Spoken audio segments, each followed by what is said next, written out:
नमस्कार मित्रांनो, तर इथून झाली आमच्या प्रवासाला सुरुवात। घरून निघताना आम्हाला वाजले रात्रीचे 9।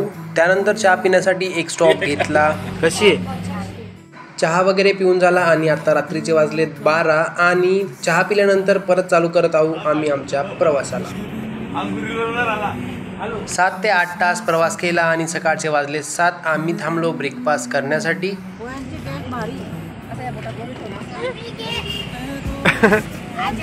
त्यानंतर पोहोचलो आम्ही नर्मदा घाटावर। आवश्यक असलेला सामान आम्ही सोबत घेतला आणि बाकी गाडीतच ठेवला। त्यानंतर सर्वांनी आपापल्या पिशव्या घेतल्या आणि गेलो आम्ही फ्रेश होण्यासाठी। फ्रेश झालो आणि एक ग्रुप फोटो घेतला। आमची कुलदेवी श्री रेवाई समराई माता नर्मदा नदीच्या काठावर स्थित तिचे मंदिर आहे। घरात लग्न कार्य झालं की आम्ही सर्वजण आवर्जून देवीच्या दर्शनाला जातो। या निमित्ताने आमचे दर्शनही होते आणि एक छोटीशी फॅमिली ट्रिप सुद्धा पूर्ण होऊन जाते। खूप सुंदर आणि स्वच्छ हा नर्मदा घाट आहे। त्यानंतर आम्ही गेलो अंघोळीसाठी। त्यातच किरण भाऊने केला वीरूसोबत स्कॅम।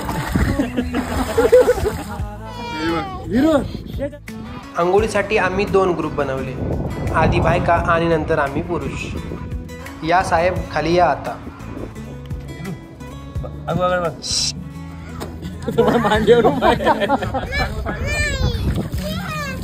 3 ते 4 वर्षाचे चिल्ले पाल्ले आमचे पाण्याला घाबरत होते, पण युग मात्र फुल एन्जॉय करत होता।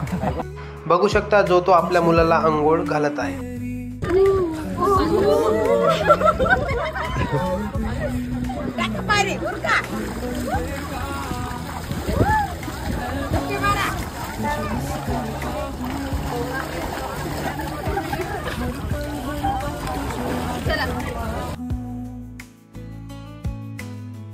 नर्मदा घाट म्हणजेच होशंगाबाद हा येतो मध्य प्रदेशमध्ये। ही जागा आधी होशंगाबाद म्हणून ओळखली जात होती, पण आता नर्मदापुरम म्हणून तिला ओळखण्यात येते।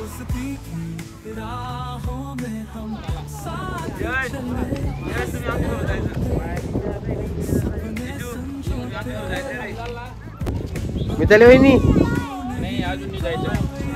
सर्वांच्या अंघोळ वगैरे झाल्या आणि परत एकदा आम्ही आवरून एक ग्रुप फोटो घेतला। त्यात बघू शकता तुम्ही आमच्या महिला मंडळ। पूर्ण तयारी वगैरे करून आम्ही आलो मंदिराजवळ। हेच आहे आमच्या देवीचं मंदिर। बरोबर नदीच्या काठावर आहे सुंदर असे देवीचे मंदिर। देवी आमची मगरावर विराजमान आहे।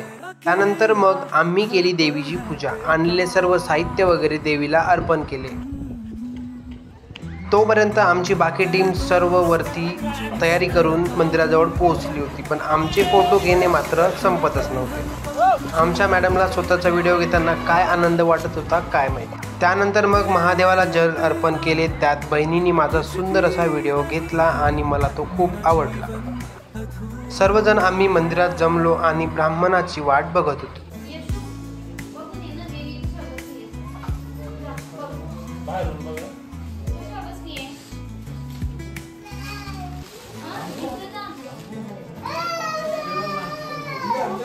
नवीन जोडीने देवीची पूजा केली आणि पूजा करण्यास चालू झाली।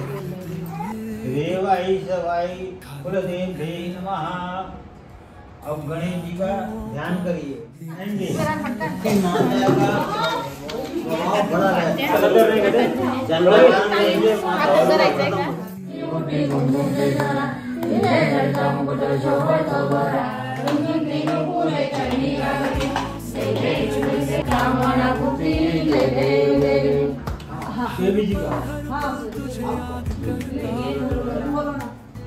पहिल्यांदाच आमची मावशी आमच्यासोबत ट्रिपला जॉईन झाली होती। दर्शन सर्व पूजापाठ करून आम्ही निघालो परत घरी जाण्यासाठी। त्यात जेवणासाठी ही जागा आम्हाला खूप आवडली। सुंदर अशी रस्त्यालगत निसर्गरम्य जागा आम्हाला भेटली। सर्वांना मात्र आता जाम भूक लागलेली होती। एक एक करत आम्ही झाडाखाली पोहोचलो। आम्ही सर्वात लास्ट। माझी मावशी आणि योगेश भाऊ समोर चालताना आपण बघू शकतो। आमच्या नवीन दाम्पत्य यांच्या दर्शनासाठी आता आम्ही दर्शन घेऊन आलेलो आहेत। आता आम्ही चाललो आमच्या भोजनासाठी। तर चला वेलकम करूया, सगळ्यांनी जेवण करूया। घरून सर्व साहित्य आम्ही रेडी करून आणलेलं होतं। आता फक्त जेवणाला बसण्याची वाट बघत होतो। मस्तपैकी गोड दशमी, चटणी, पापड चटणी, कांदा, लोणचं वगैरे सर्व आम्ही आणलेलं होतं। जेवणासोबतच बघू शकता समोर आमची फॅमिली। त्यानंतर आत्याबाईने जेवणाला नमस्कार केला आणि जेवणाला सुरुवात आम्ही केली। शेजारी जेवण आमचे चालू होते आणि मॅडम आमची ऑफिसचं काम करत होती।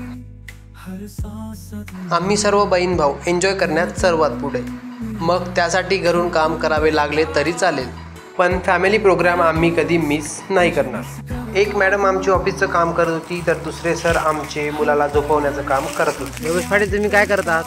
मी माझ्या मुलाला झोपा देत आहे। ही आमची ट्रिपसाठीची गाडी आणि ड्रायव्हर मात्र एक नंबर आम्हाला भेटलेला। जसा फॅमिली डॉक्टर असतो तसा आमचा फॅमिली गाडी ड्रायव्हर भाऊ आम्हाला भेटलेला आहे। हॅलो यशू, मग काय निघालो परत घरी जाण्यासाठी।